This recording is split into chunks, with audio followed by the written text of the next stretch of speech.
Hi, welcome. Enjoy the content, subscribe, and turn on notifications. Ethan Brennan never thought a gesture of love would become the most humiliating moment of his life. At 37, he was an EMT in Denver, Colorado, a job he chose not for the pay, but for the purpose. He woke up at 5 a.m. for 12-hour shifts, came home exhausted, but always with the quiet certainty that he'd made a difference in someone's day. He was a man of simple gestures and measured words, the kind who showed affection through actions rather than grand declarations. That quality, which should have been a strength, became a source of contempt in Julia's eyes. Julia Brennan was 33 and worked in public relations at one of Denver's most prestigious firms. She moved through high-end corporate events, networking dinners at expensive restaurants, and national conferences where powerful business figures exchanged business cards and empty promises. In the early years of their marriage, she proudly introduced Ethan as someone who saved lives, as if his job gave him some kind of romantic nobility. But as her career soared and her salary tripled his, that initial admiration turned into something darker, condescension. Julia began making subtle comments about how nice it would be if Ethan had bigger ambitions, or how some of her colleagues' husbands were so impressive professionally. Ethan listened, swallowed his discomfort, and stayed exactly who he always was. That September afternoon, Ethan had the day off. The autumn sun streamed through the windows of the house they'd shared for 9 years, a comfortable home in a quiet, middle-class neighborhood. Julia had casually mentioned the night before that she wanted to host a few coworkers for dinner, something low-key but potentially useful for professional connections. Wanting to surprise her and show his support, Ethan decided to do it all. He spent the morning at the market picking out fresh ingredients, the entire afternoon in the kitchen preparing bruschetta with tomato and basil, a wild mushroom risotto as the main course, and a homemade tiramisu for dessert. He set the dining table with candles, fresh flowers, and the fine china they hardly ever used. When he finished at 6 p.m., the house was spotless and fragrant. Ethan felt genuine satisfaction, the kind that comes from doing something special for someone you love. Julia got home at 6:30. When she opened the door and saw the set table, the tidy house, and Ethan still wearing the apron tied at his waist, her expression wasn't gratitude. It was something between embarrassment and barely concealed irritation. "You did all this?" she asked, and her tone carried more disapproval than appreciation. Ethan smiled, trying to ignore the strangeness. "I thought I'd help. You said you wanted to host the girls, so I put together a full dinner." Julia looked around, bit her lower lip, and muttered a stiff "thanks" before heading upstairs to change. Ethan stood in the living room, that first pang of discomfort already settling heavy in his chest. The guests arrived promptly at 7. 3 of Julia's colleagues, all elegant women in their 30s, dressed in designer clothes, speaking in corporate jargon Ethan barely understood. And with them, unexpectedly, came a man, Damien Cross. 40, gray at the temples, wearing a suit without a tie, smiling like someone used to being the most important person in any room. Julia introduced him with excessive ease. "This is Damien, partner at the firm. We're working on a big project together, so I thought it'd be good for him to join the conversation tonight." Ethan shook Damien's hand, which was returned with a grip too firm, too territorial. "Pleasure," Damien said, but his eyes already drifted past Ethan as if he were just part of the decor, irrelevant. Dinner began. Ethan served the appetizer, filled the wine glasses, tried to join the conversation, but quickly realized he was invisible. Julia and Damien dominated the table, talking about campaign strategies, difficult clients, engagement metrics. The other colleagues chimed in occasionally, but the real conversation happened between Julia and Damien. Ethan noticed everything: the way she leaned toward him, how she laughed too loudly at his jokes, how she casually touched his arm when making a point. Small gestures, but thick with intimacy. Damien returned them with lingering glances, smiles that lasted longer than they should have. Ethan felt his stomach churn, not with childish jealousy, but with a deep, unsettling intuition that something was very wrong. Then came the moment that would split Ethan's world in half. He just brought out the main course, carefully serving the creamy risotto onto each plate. He was leaning beside Julia, placing her portion, when she turned to the others and said, in what sounded like a casual tone, but loud enough for everyone to hear perfectly, "Ethan is just so helpful. It's not a quality you find in truly successful men." The words hung in the air for an endless second. The colleagues laughed nervously, unsure how to react. Damien, however, smiled with unapologetic arrogance and added, "Well, someone's got to take care of the house while the real professionals are out building empires, right?" The table erupted in laughter, louder now, less uncomfortable. Julia laughed along, turning to look directly at Ethan, who was still standing there with the serving spoon in his hand. She said, with a cruel glint in her eyes, "Exactly. Some men are born to serve. Others are born to lead. You get that, don't you, Damien?" Ethan felt like he'd been punched in the stomach. The noise of the room grew distant, muffled, as if he were underwater. He looked at Julia, waiting, begging, for her to realize what she'd done, to take it back, to say it was just a cruel joke. But she didn't look back. She was busy laughing with Damien, touching his arm again, completely oblivious, or completely indifferent, to the pain she'd just inflicted. Ethan set the serving spoon down, muttered something about not feeling well, and walked out of the dining room. No one tried to stop him. No one asked if he was okay. The party went on without him, and Ethan heard their laughter and lively chatter as he climbed the stairs to the bedroom.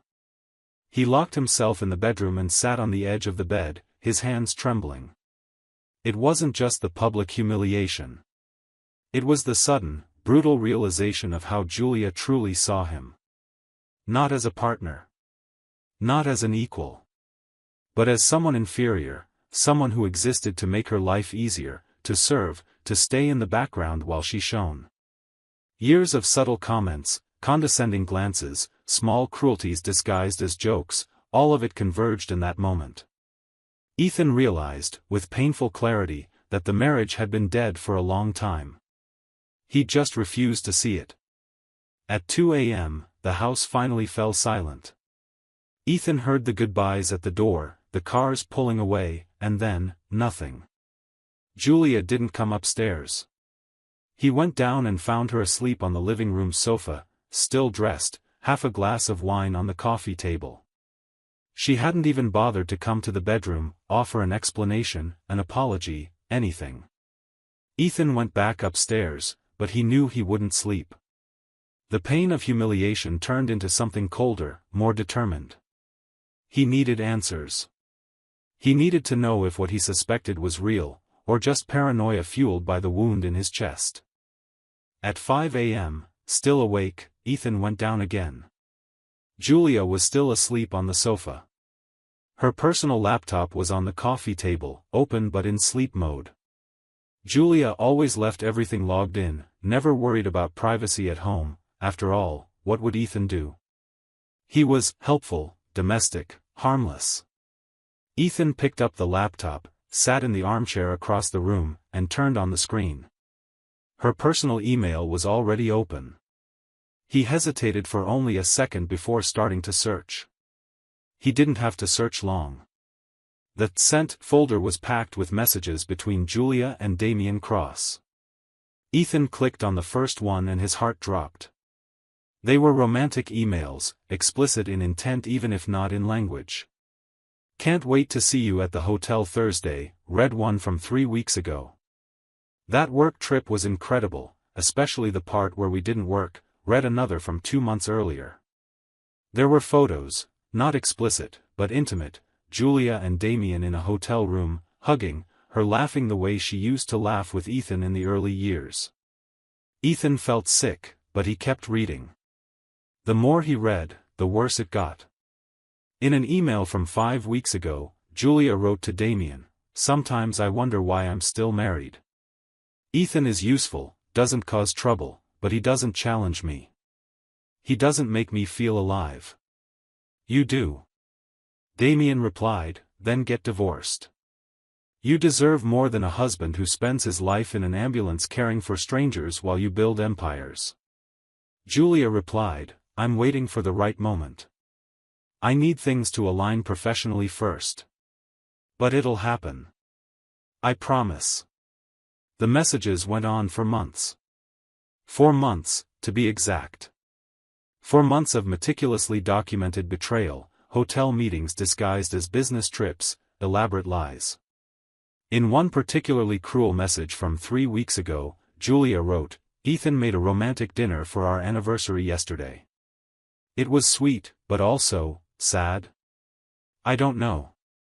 It made me think about how small he is compared to you. Ethan felt something break inside him, but it wasn't despair. It was clarity.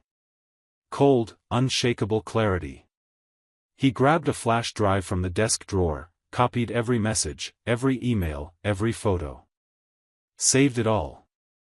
Closed the laptop carefully and placed it back on the coffee table exactly as he'd found it.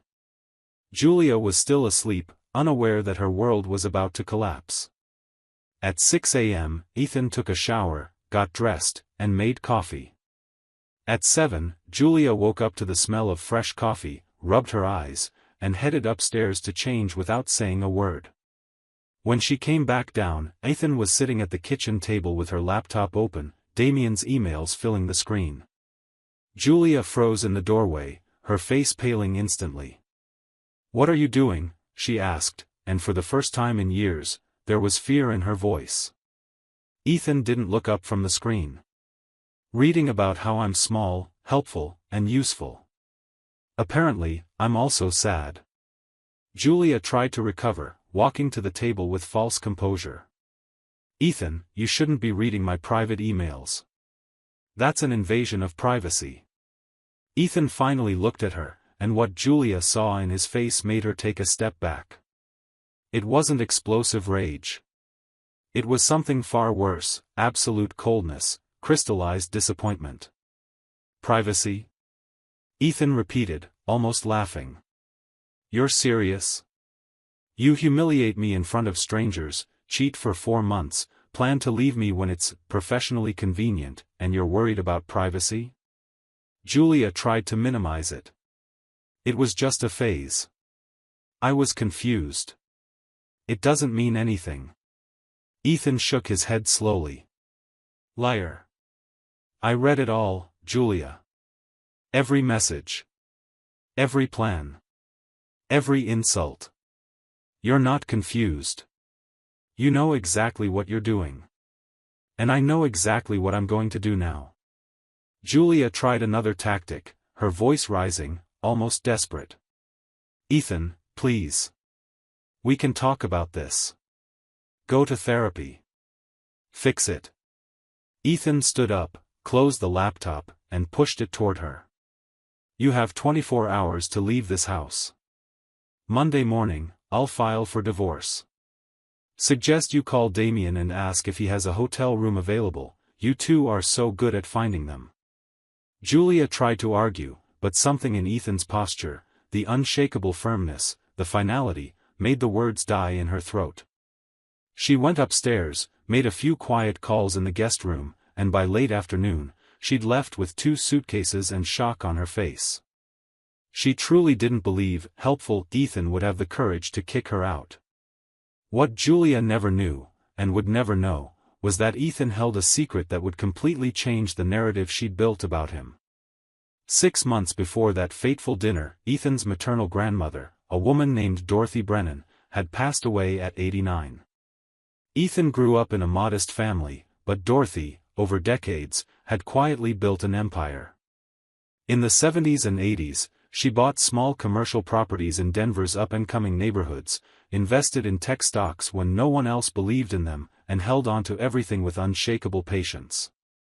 When she died, she left a surprising inheritance to her only grandson, a collection of 6 commercial properties now worth fortunes due to gentrification, plus a portfolio of Apple, Microsoft, and Amazon shares bought in the 90s and never sold.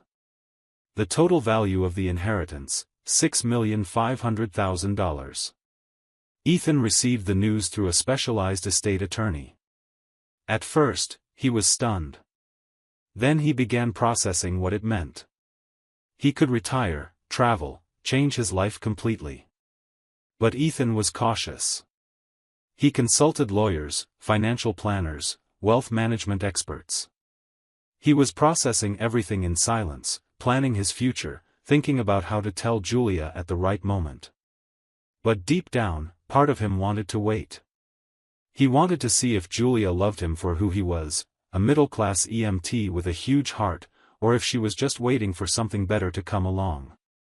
The answer came at that humiliating dinner. And now, Ethan knew exactly what to do with that information: absolutely nothing. Julia would never know. Never. During the 4-month Colorado divorce process, which dragged on due to disputes over asset division, Ethan's lawyer, a sharp man named Robert Chin, ensured the inheritance remained completely protected. The inheritance had been received by Ethan after the couple's factual separation, proven by the messages between Julia and Damien dating back before the official split. Plus, the inheritance was Ethan's sole property, never commingled with marital assets, and safeguarded by a family trust. Julia and her lawyer fought fiercely, demanding access to all of Ethan's bank accounts, investments, everything. They found only the joint checking account, modest savings accumulated over the years, and nothing else. Her lawyer even hinted Ethan was hiding assets, but there was nothing to find, at least nothing legally accessible for marital division. In the end, Julia received half of the joint savings, about $35,000, her imported car, and her personal belongings. She expected much more. She expected the house, alimony, for the helpful EMT to have something meaningful to offer. She discovered, too late, that she'd completely underestimated the man she'd humiliated and betrayed. But she still didn't know how much. 3 weeks after the divorce was finalized, Julia and Damien went public with their relationship. Photos of them appeared on social media, dinners at expensive restaurants, trips to Aspen. Julia looked radiant, finally free of the dead weight that was Ethan, finally with a man on her level. The happiness lasted exactly 2 months. The firm where they both worked launched a routine internal audit and uncovered serious irregularities in accounts managed by Damien. He'd been diverting company funds into risky personal investments in cryptocurrencies and failed startups. The amount embezzled reached $500,000. Damien was immediately fired and criminally prosecuted. The investigation expanded, and Julia, as the public relations officer who worked directly with Damien and had signed documents related to campaigns funded by the diverted money, got dragged into the scandal. Though the investigation concluded Julia had no knowledge of the embezzlement and bore no criminal responsibility, her reputation was irreparably damaged. The firm quietly fired her, offering a generous severance in exchange for a confidentiality agreement. Julia accepted, but quickly realized no one else in Denver wanted to hire her. The scandal had spread, and her name was now tied to corporate fraud and unethical behavior. Damien, under federal investigation and without money for expensive lawyers, ended things with Julia via text: "It was fun while it lasted, but I need to focus on my defense now. Good luck." Julia was stunned, alone, unemployed, facing the brutal reality of having destroyed a stable marriage for a man who discarded her at the first sign of trouble. While Julia's life crumbled, Ethan was building something completely new. He retired from his EMT job, leaving behind a 15-year career honored by colleagues and patients. He invested the inheritance wisely, hiring conservative financial managers who generated solid, steady returns. He bought a spacious house in the Colorado mountains near Breckenridge, with views of snow-capped peaks and surrounded by pine forests. But Ethan didn't just want to live comfortably. He wanted purpose.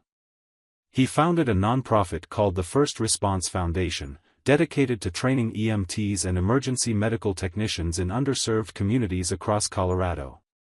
The foundation offered free courses, equipment, and even scholarships for young people interested in the field.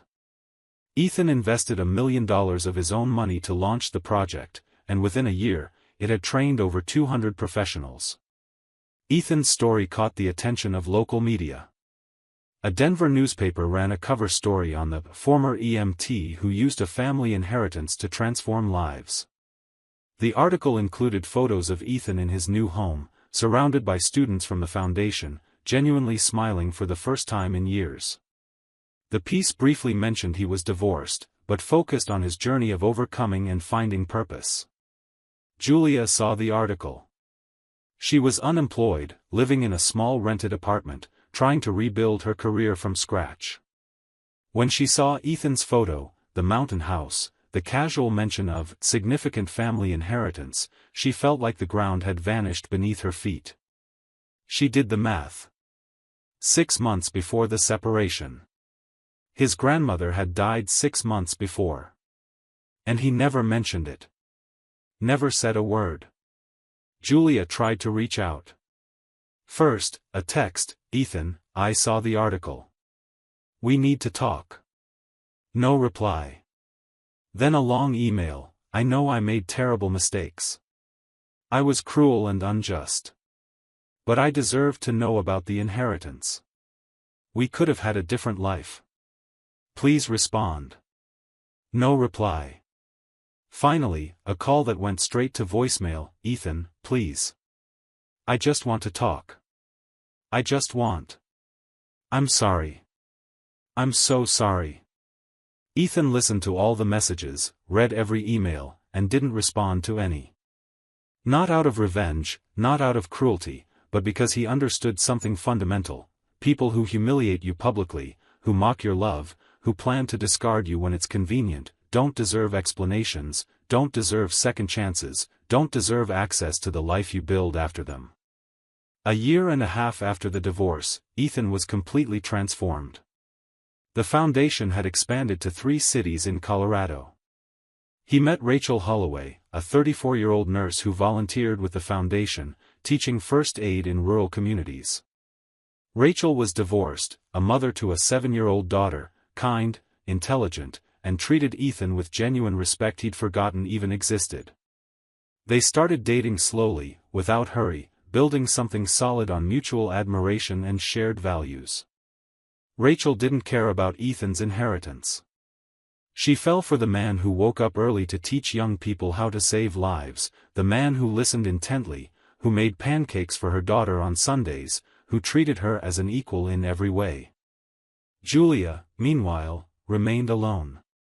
After a year of unemployment, she landed a junior position at a smaller PR firm in Colorado Springs, a job paying a third of what she once earned. She sold her imported car to pay bills, moved into an even smaller apartment, and faced the harsh reality of having destroyed her own life through pride and arrogance. On sleepless nights, when loneliness weighed too heavily, she thought of that September dinner.